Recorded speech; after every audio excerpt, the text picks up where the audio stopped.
Okey, Assalamualaikum semua. Okey, ini ada satu kes lah, Syap mesin basuh. Semasa basuh, pusata ni terangkat ni atas lah. Okey, sebab apa terangkat? Kita tengok dia punya gigi dah tak ada lah, dia dah loose. So kita datang ganti dia punya pusata je lah. Okey, ni saya tunjuklah cara pasang dia.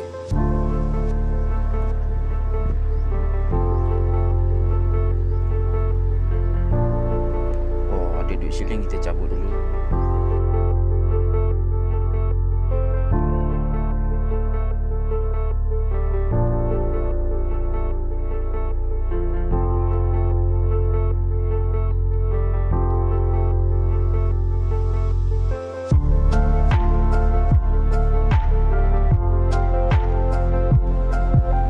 Okay, pasang balik dia punya cover.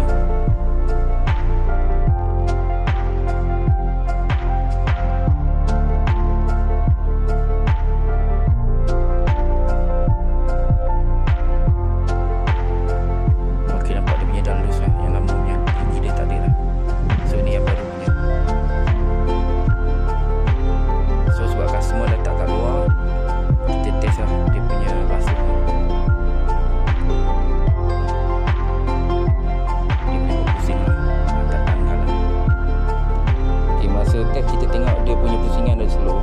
So kita check dia punya bel ada kendul dengan ada pakaian yang sangkut dekat bawah juga. Okey, sekianlah perkongsian dari saya.